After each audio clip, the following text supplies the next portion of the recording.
Hello and welcome to HPA Global Insights, where we'll be interviewing experts from the dietary supplement, nutritional ingredient, and overall natural health food industry.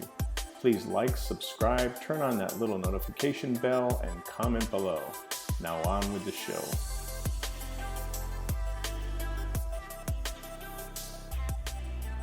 Hi, welcome to another show. Today we have our good friend George Paraskevakos with us, the Executive Director from the International Probiotics Association, IPA. George, how's it going? Hey, Jeff, how are you? Good to see you again. It seems like it's been forever, but yeah, these virtuals creep up on us once in a blue, but yeah, all good. Yeah, nice. So I've been tracking you. I don't have a GPS locator on you, but I've been tracking you. You've been cruising around, going to different places in Italy and here and there, and you've been traveling around quite a bit. But now you're back at the home office, and I just thought let's check in, do a little quick check in, and see what's going on at IPA. So one of the things we talked about last time a little bit, but is the manuscript you guys are working on for regulations, a one-stop shop for your members to kind of get a peek into what's going on around the world. So tell us a little bit about that.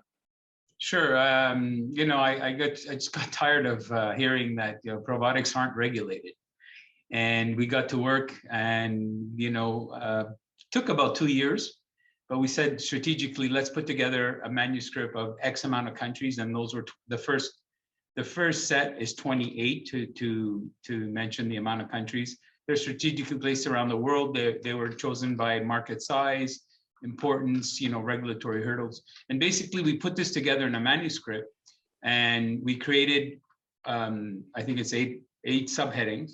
And what we did was we analyzed each of these countries' regulations, and we fit in within each subheading, these countries' regulations. So when our members, because it's an IPA member manuscript available right now, it's only for IPA members.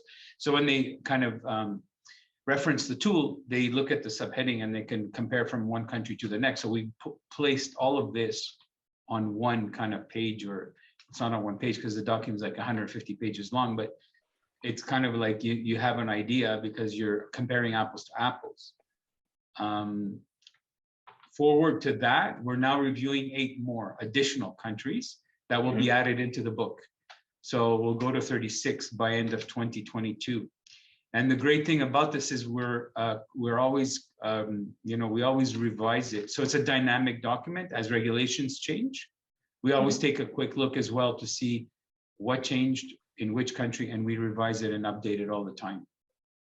That's going to be a monumental task to keep up with, especially countries like China. They're always changing the regulations in the probiotic field. But it's amazing because as a business development manager, when I was younger, working for MBTY, we didn't have anything like that. I mean, it was just like, we heard this country's good, and then you just, even the internet wasn't very developed back then, but it is so hard you had to find, boots on the ground and go over there and just dig, so it's nice to have a kind of a model that the members can look at, like the business development people can just glance and say, okay, what's our next target? That's good stuff. And that's a good point you raised, because it's not only for regulatory affairs departments to reference. It can help companies make strategic decisions on which markets they can, quickly enter or not, depending on what the regulations look like. So exactly. I mean, if you're a startup, and your goal, and you start up, let's say, you're a US company, you start up, I mean, your goal initially usually is let's tackle the US market. It's home.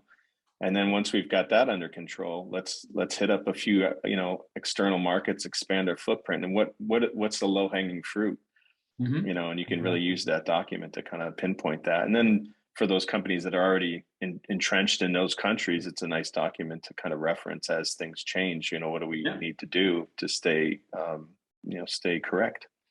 Exactly. Awesome. So, and one last thing, let's talk about, you got some exciting news on the manufacturing certificate side, getting companies that are manufacturing probiotics up to code, if you will, and have a kind of harmonized standard that you guys are working on. So kind of tell us a little bit about that. Yeah, that made some waves as well. That was kind of an extension to, listening to people say, you're not a regulated market, you're not properly it's probiotics aren't properly produced. So that also got me thinking, let's get a certification, it began with a manufacturing best practices and guidelines for probiotics, because probiotics are unique. They're live organisms, and companies that handle them have to, there's special considerations that have to be thought of when you're actually putting them through the process.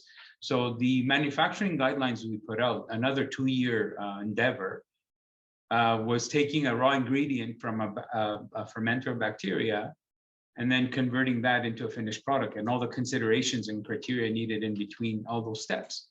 So what happened was we got into discussions with the GRMA, which is the Global Retailer Manufacturing Alliance. They have a public standard, the ANSI 455. It's GMPs, and it's a widely accepted standard.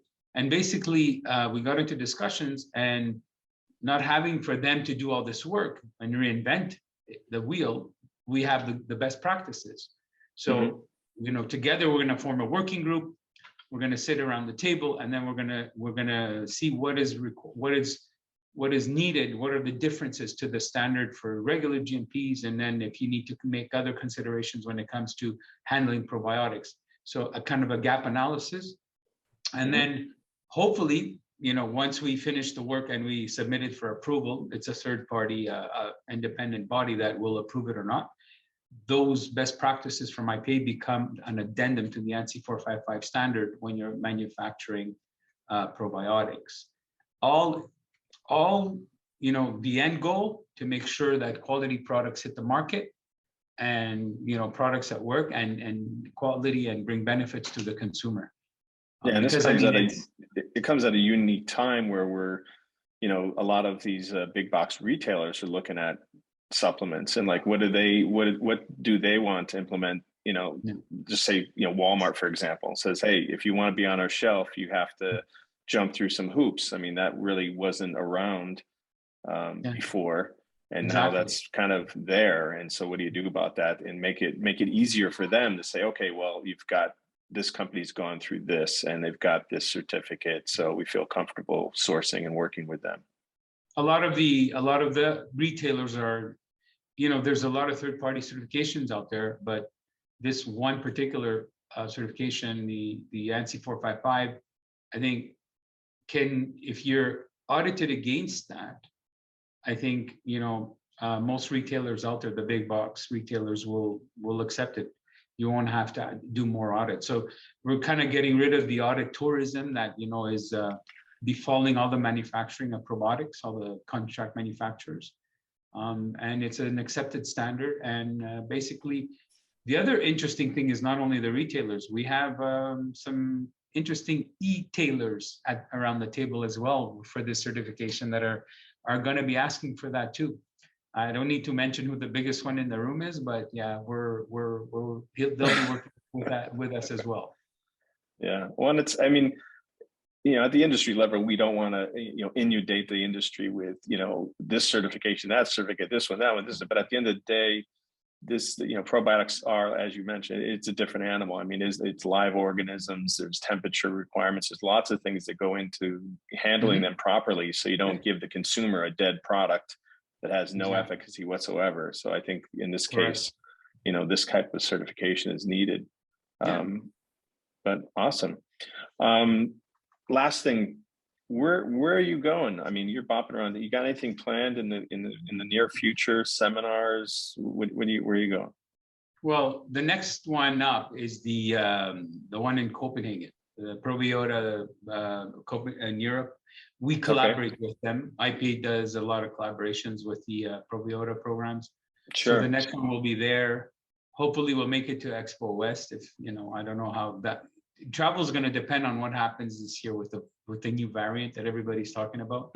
So Copenhagen, when is that? Is that February? February. It's in February, mid-Feb. Yeah, I think it's mid-Feb.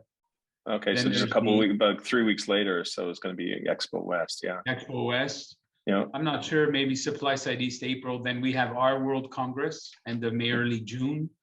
So, there's a few things on the radar screen. We're obviously proceeding cautiously, depending on what the governments will be allowing travel. but yeah, those are the next 6 months. That's what's, kind of like on the And menu. also the ability of your budget to handle getting the testing done every time you jump on a plane and jump off a plane. You're getting hit with fees left and right. Sometimes you have, countries that just ask for locator forms, and then other times countries oblige you to do a PCR test or a fast test. And yeah. The testing companies are making a lot of money. I can tell you that much. Yeah, they are. Oh, well. George, anyways, thanks for joining us for this quick update on what you're up to and what IPA is doing. Exciting stuff. So let's catch up again soon. Until then, happy holidays, Merry Christmas, Happy New Year, all that good stuff. And we'll see you again soon. Anytime, Jeff. Thanks. And right back at you. All the best and a healthy 2022 for everyone. Let this COVID go away. Yes, go away, please. All right, George, take care. You too. Bye. Bye.